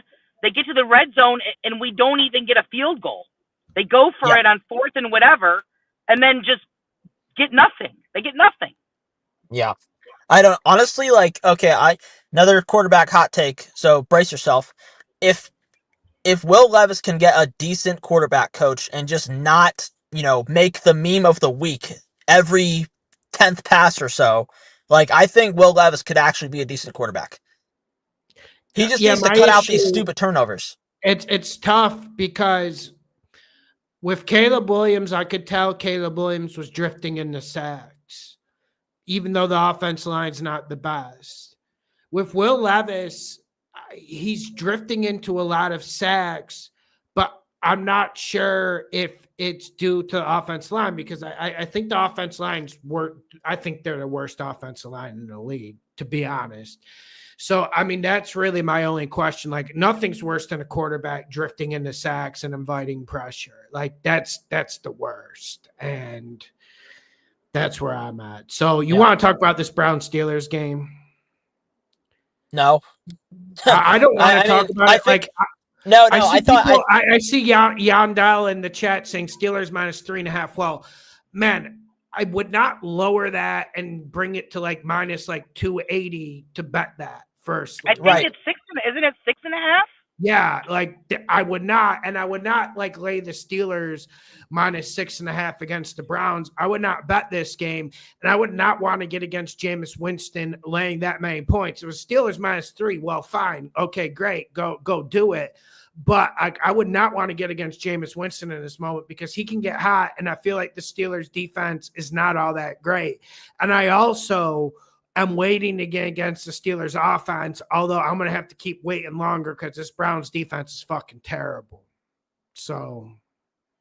Yeah, I'm with you. I thought your analysis from earlier, saying that you would just bring the Steelers up to like minus 10. I think if you're trying to bet this game, that's where you have to go. You just have to bet on the Steelers blowout and call it a day. Because that's the only way. Yeah, that's the only way we're going to get any real value out of this game. Otherwise, just don't touch it. Don't put on a parlay. Don't do anything with it. Bet the over, and that's it. The over's beautiful. I'm thinking about putting that on Patreon. I just don't know if I want to. That over, I don't know where they've screwed up a few over-unders in the last couple weeks. It's down to like 43. It's crazy. Look, I'm going to tell you right now. It was at 46. I'm going to tell you right now. King of the over, Dan Campbell. Prince of the over, Jameis Winston. Like, they always go over. No, and like we need Jameis Winston starting next year. So for sure. Go on. No, yeah, I mean they should sign him. Like, even if it's for like a 1-year vet deal. Like, anything is. And what else are the Browns gonna do? Are you gonna roll Deshaun out there next year and have him start? Yeah, beyond doubt. It's not about the Steelers losing, and I don't know if we're having bad weather in that game. If we're getting bad weather, like, you guys need to understand, snow actually can help the offense. Like, I've seen Tom Brady put up fucking 60 points against a good Titans Jeff Fisher team with Vince Young. Like, hold on, wait, hang on a second. You want to see a real crazy under? The Jags and Titans are 40.5. I feel like they might not get to that. Oh, I wouldn't touch that because. But Will Levis is playing. Yeah, Will Levis is playing, and that can he by himself can have like a Jameis Winston effect and single-handedly bring that game over. But yeah, and like Yandel, here's my point. I would not lay. Okay, what's Steelers money line? Probably like minus 380, minus 400. Like I would not bet. I would not bet that. Like I wouldn't. Like. Of course, the Steelers are probably going to win the damn game. Like, of course. I just would not bet that. Like, but you can do what you will with your money. I just would not bet like minus 400 Steelers to win the game. The problem is there's like 6 teams on a bye.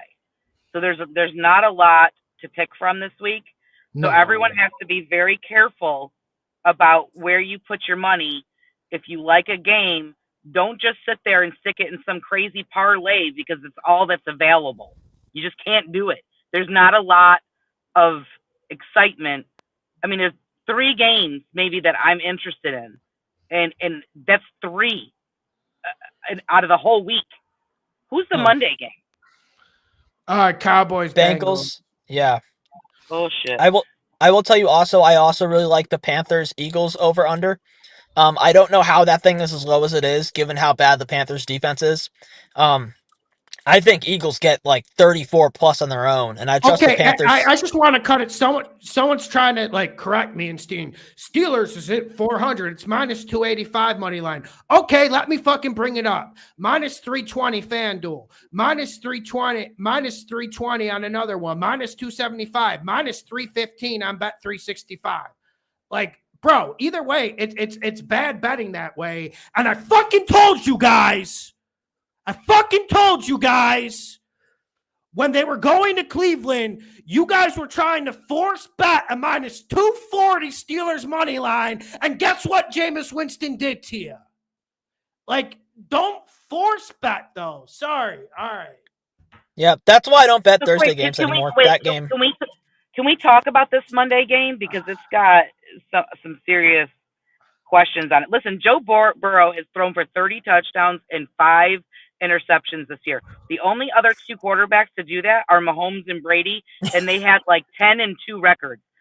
Since he's not even winning, and That he's has to having, make you. That has to make you so mad. it Like makes me furious.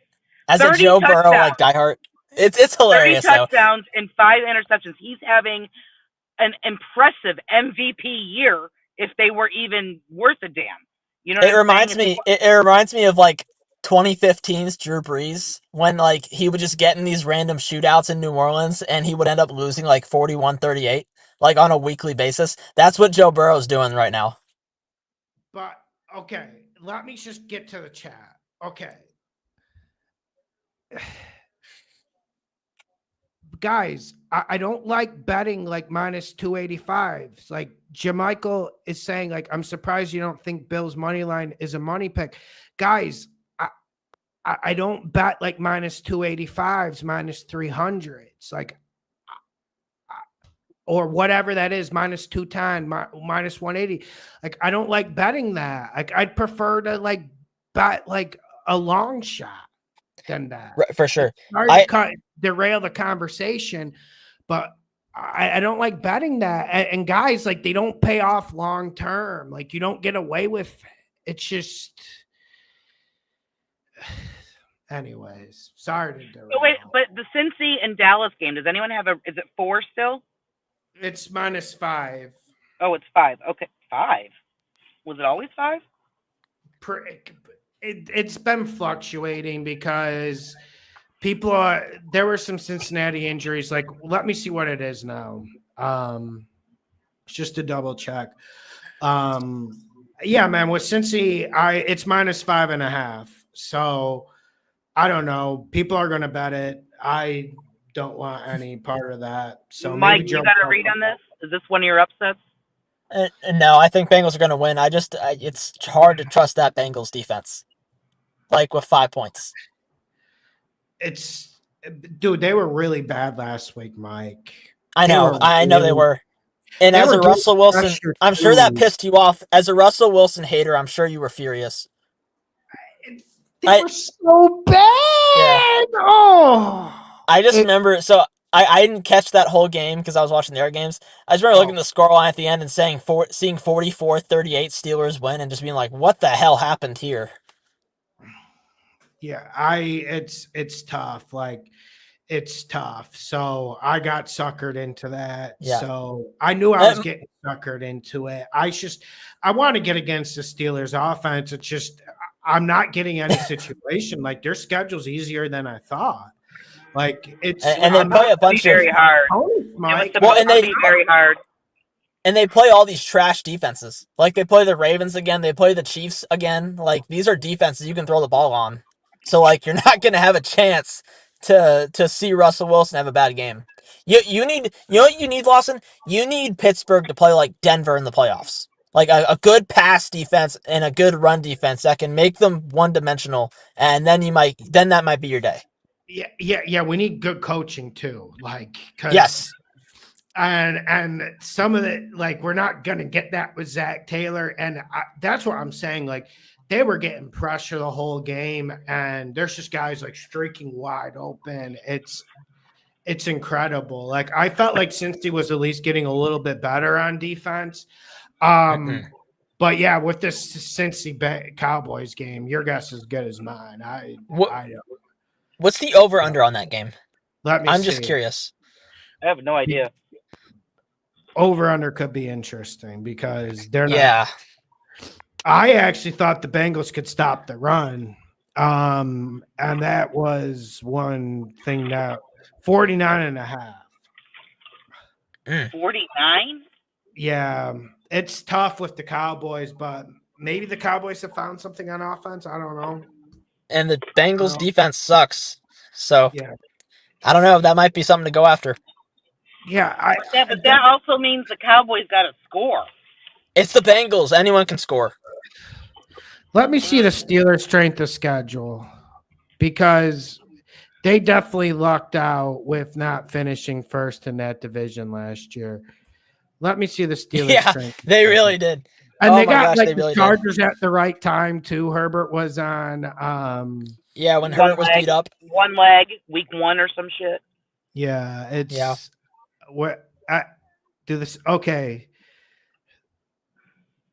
Yeah, they actually they say the Steelers. They're saying the strength of schedule, like it's not adjusted. Technically, the Browns have the strongest strength of schedule. Well, and they play all bad. Like none of the defenses they're going to be playing are any good. Yeah, I guess they're right. Based on 2023 winning percentages, the Steelers, it's Browns, Ravens, Steelers, Packers, Texans, Bills. So I'm just trying to see this year. I just they get the Eagles in 10 days.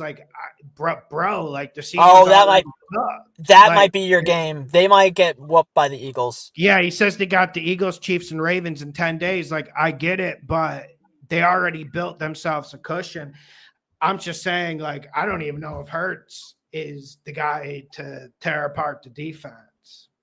Yeah, but that could be the game where their offense looks bad. Yeah.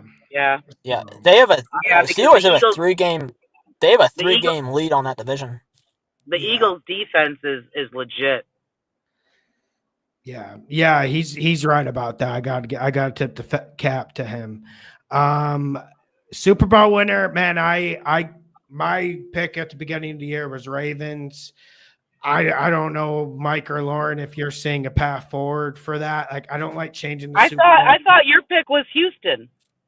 Ravens. Let's not talk about Houston. No, I thought. Yeah, hold on. No. Let's talk about Houston for a second. I want everyone in here who called me a dumbass for saying CJ Stroud would not be all that with a bad situation to eat crow. Because I got absolutely killed for the entire second half of last year for the Panthers drafting Bryce Young, and while CJ Stroud was balling to dudes getting wide open. Stroud's still a lot better, Mike. I don't know about that. You put CJ Stroud in the Panthers, hold on a second. What about Bryce Young is better than CJ Stroud?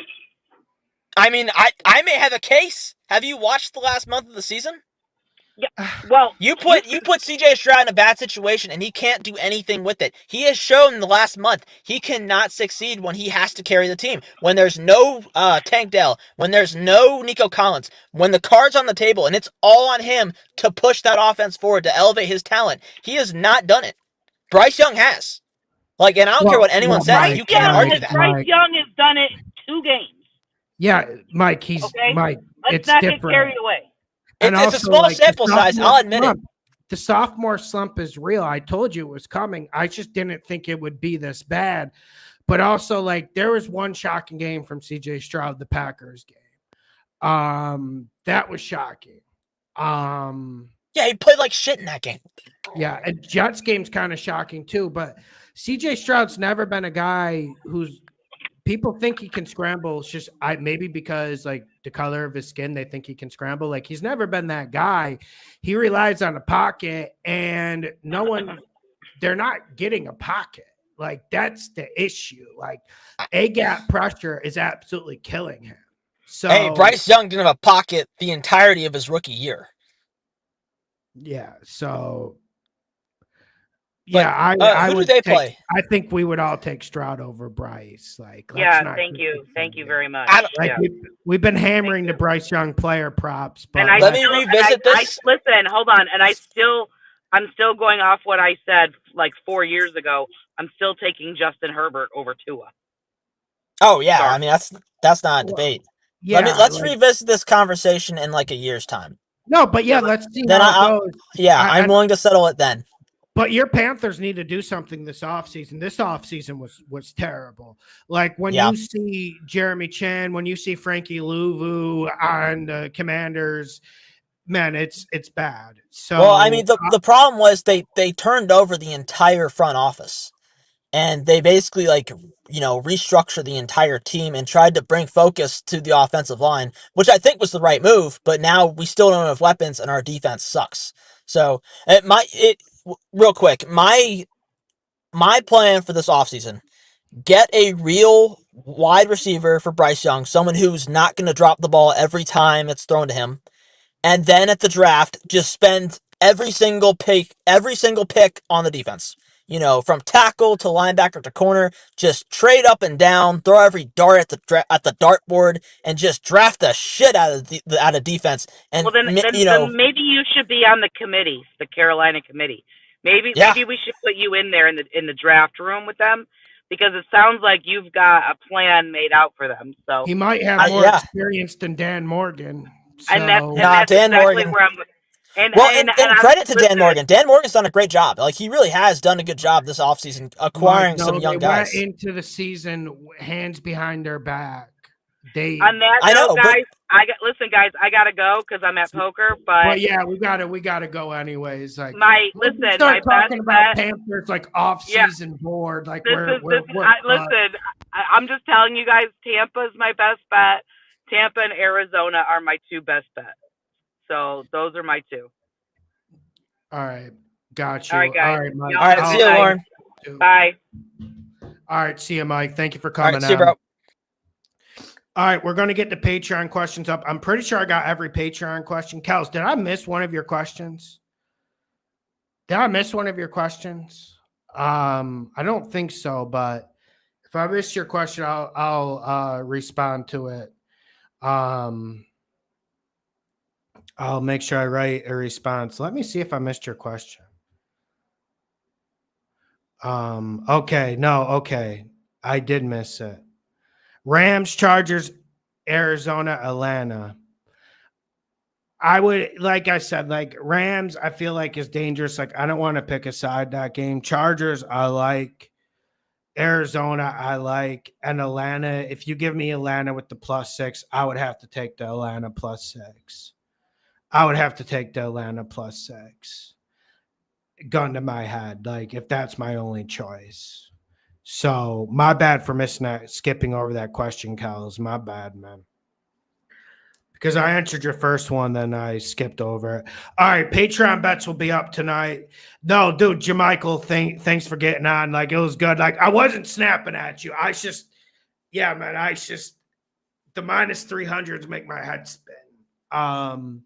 All right, make sure you hit the like button. Make sure you subscribe. Chat was awesome. What's up, Steve? What's up, Von? What's up, Cool Breeze? Have a good night. Thank you for the super chats, Tom. Thank you, Vivian. Let's get this money. Thank you, Alistair. Hope everyone does good. Let's get this money.